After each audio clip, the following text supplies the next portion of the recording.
Hello there, I'm here to keep reading with you guys and practicing my speaking with you in this series here, in which I read parts of some book to practice my pronunciation, intonation, etc. All the things that compound what is the speaking skills that one should have in order to speaking properly. Uh, we are keep reading this book here, which is the classic Alice's Adventures in Wonderland. I've got this edition here from Authentica, Authentica Editora. So let us get started, shall we? We are going to read parts of the whole chapter, but we are going to start in the chapter 4 today. So let's go. Chapter 4.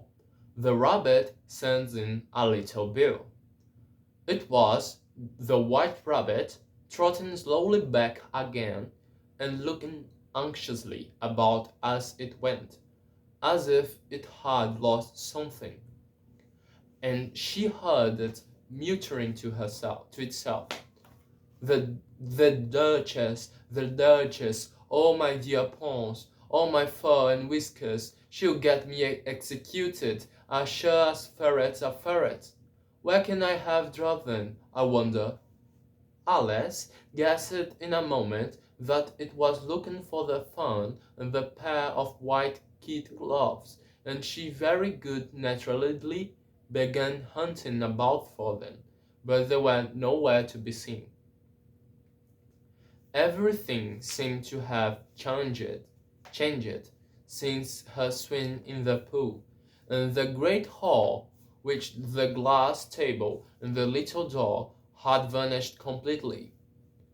Very soon the rabbit noticed Alice as she went hunting about, and called out to her in an angry tone, "Why, Mary Ann, what are you doing out here? Run home this moment and fetch me a pair of gloves and fan. Quick, now!" And Alice was so much frightened that she ran off at once in the direction to it pointed to, without trying to explain the mistake it had made.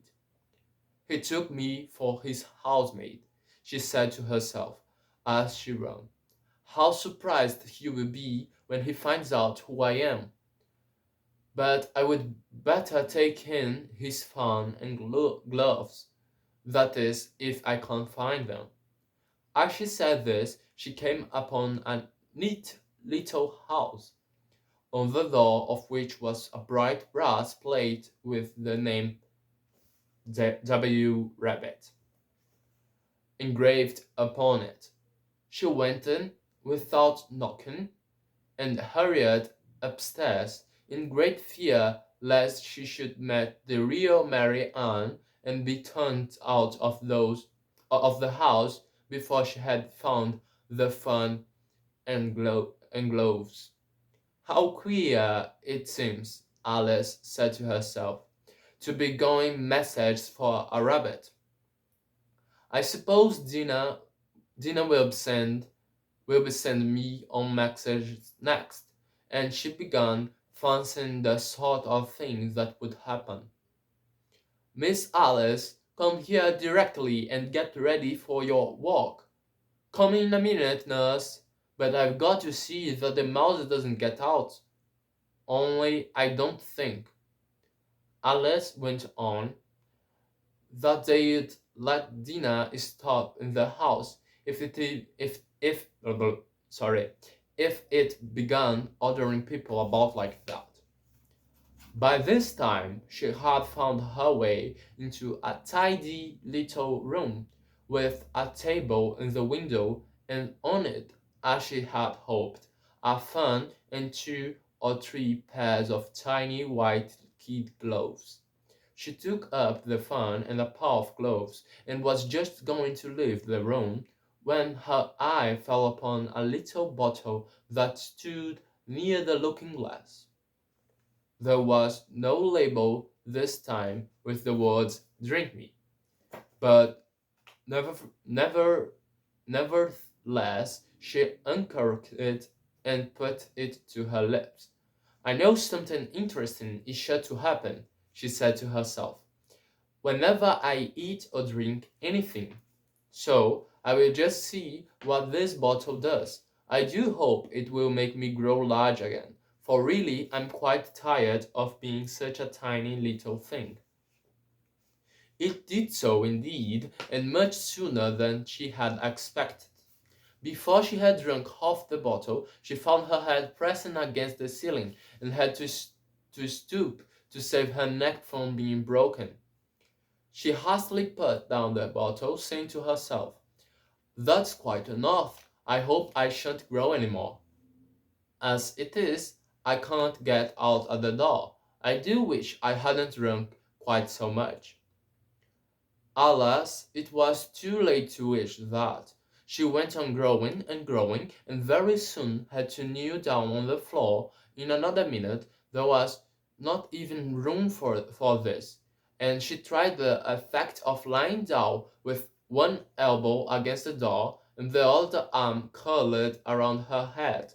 Still she went on growing, and as a last resource she put one arm out of the window and one foot up the chimney, and said to herself, "Now I can do no more. Whatever happens, what will become of me?" Luckily for Alice, this little magic bottle had now had its full effect, and she grew no larger. Still it was very uncomfortable, and as there seemed to be no sort of chance of her ever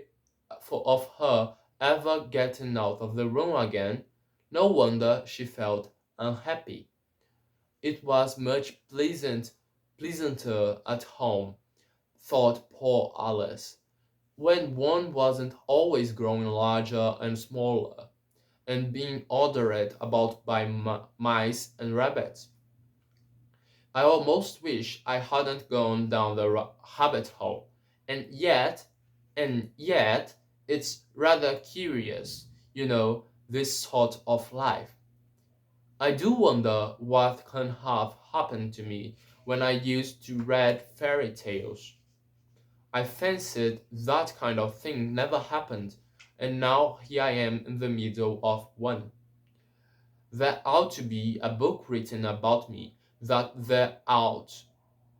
And when I grow up, I will write one, but I'm grown up now, she added in a softer tone. At least there's no room to grow up any more here. But then, thought Alice, shall I never get any older than I am now? That will be a comfort, one way, never to be an old woman, but then always to have lessons to learn. Or I shouldn't like that. Or you foolish Alice, she answered herself. How can you learn lessons in here? Why, there's hardly room for you, and no room at all for any lesson books. And so she went on, taking first one side and then the other, and making quite a conversation of it altogether. But after a few minutes she heard a voice outside, and stopped to listen.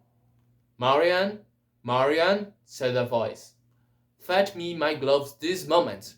Then came a little pattering of feet on the stairs.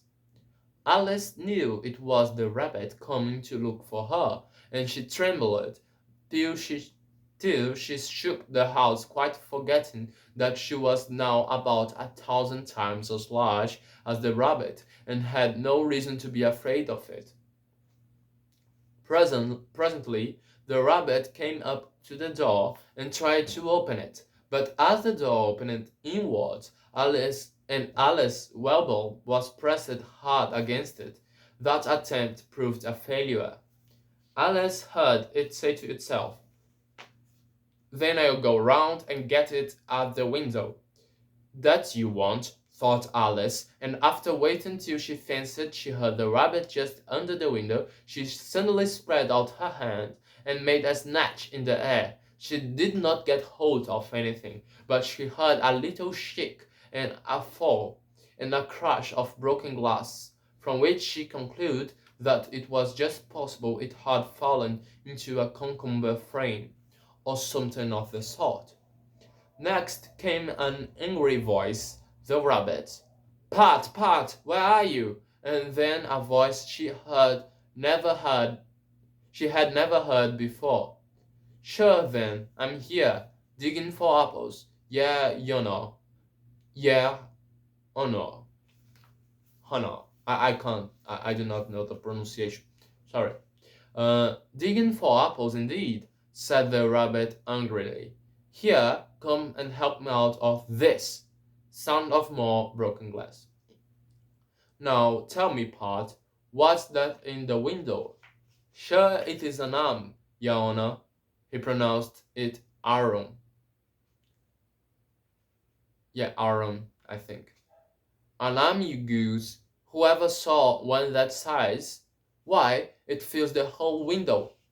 "Sure it does, your honor, but it is an arm for all that."